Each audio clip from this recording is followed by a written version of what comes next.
Shame on you! Don't touch me! Don't touch her!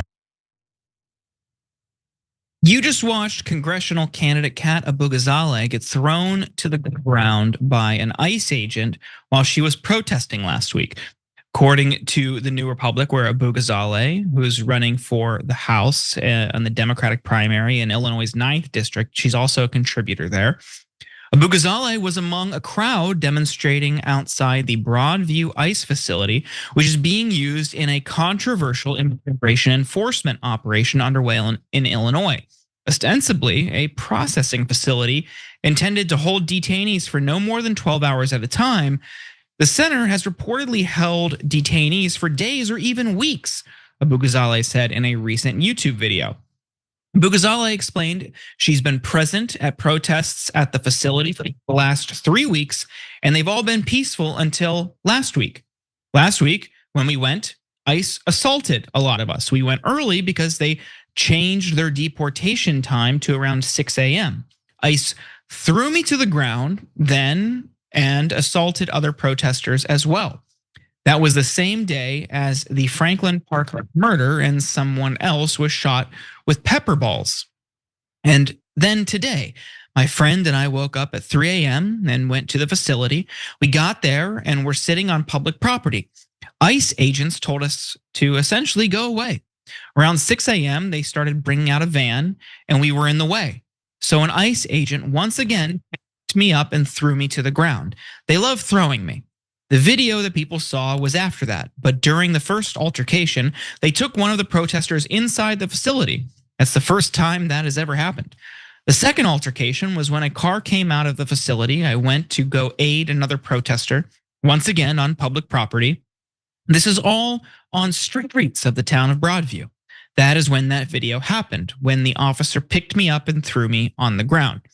She also stated that ICE agents allegedly tried to run them over and shot them with pepper balls and tear gas. Abugazale told Matthew Eady, who works for the New York Times, she did receive minor injuries, including a bruised right side. However, she says what happened to her doesn't compare to what's going on inside the facility. They're committing crimes against humanity there. This is a processing facility, so people are not supposed to be held for more than 12 hours at a time. But they are being held for days or even weeks. They are not given beds. They sleep on concrete. They are not given hygienic products. They are not given hot meals. And these aren't criminals.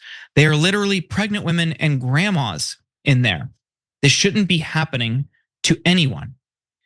Following the assault by ICE agents, many right-wingers celebrated ICE's actions, including Laura Ingraham. Take a look. A similar situation in Chicago today where absolutely unhinged agitators work to form a blockade. They don't have actual jobs, but that is their job in front of an ICE facility, including a Democrat congressional candidate who was thrown to the ground by an ICE agent. Good work. Oh, good work.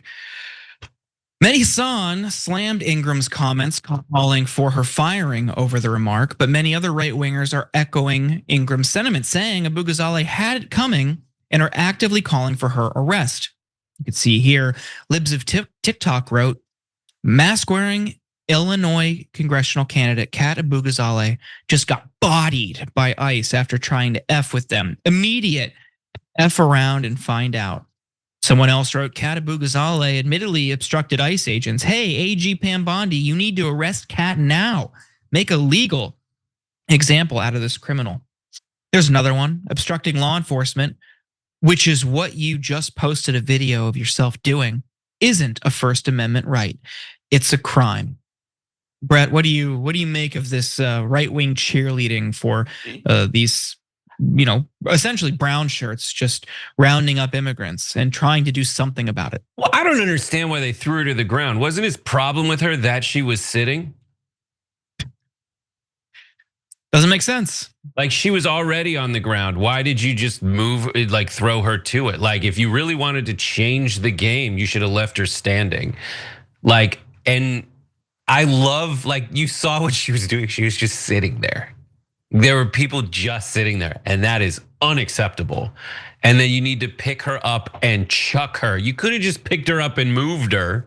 That's fine. And I think a lot of people, when they go to protest, they're like, I might get arrested, right?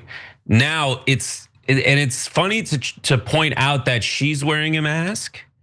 I forget, I think it was Libs of TikTok. When, like, the problem is that the ICE agents are wearing masks. We want to know what happens to folks. There's reports that, like, many people who have gone into this system are just disappeared now.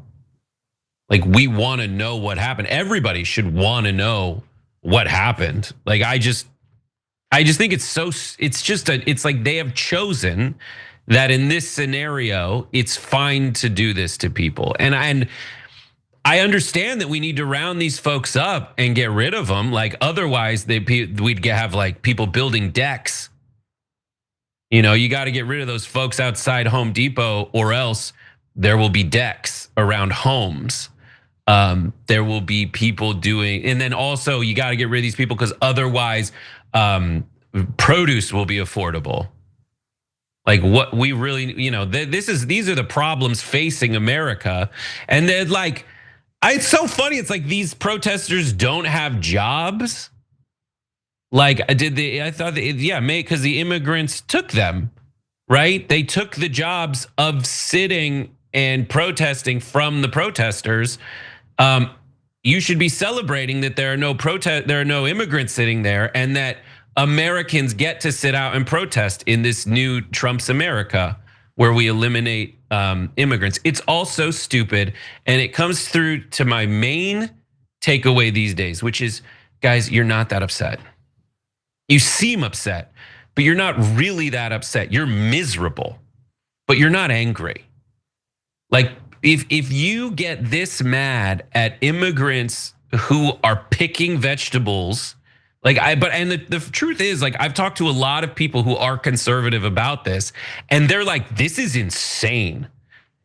You need this instinct to be part of a tribe is overpowering your sense of decency. Like, your ancestors came to this country in many cases illegally. In many cases, they only came legally because the laws were different than they are now. But it was the same thing, wanting a better life for your family, and you just can't see past that. And strangely, like, cheaper labor and cheaper vegetables and fruits is the only way I can get through to you that, like, this insane treatment of people where you want them to be eaten by alligators is insane. Yeah. I just, in so many of these instances, when they talk about protesters on this subject specifically, people who are upset about these deportation rates, because, like you point out, this is about decency. This is about protecting what I thought we all understood about the idea of America, a place where anybody can come, and if they want to make something of themselves, there's an opportunity to at least try to do that. And that's what these immigrants are doing. They didn't like the conditions in the country where they lived. Maybe it was dangerous. In many cases in Latin and South America, that danger is a direct result of American foreign policy and intervention. And they come here trying to find a better place to raise their family. And this is how they're treated. And so, thankfully, there are people who are willing to risk being harmed like this, like Kat and others. And the right is just cheering on state violence. But again, in so many of these instances, I go back to January 6th and note and reflect on the tones then.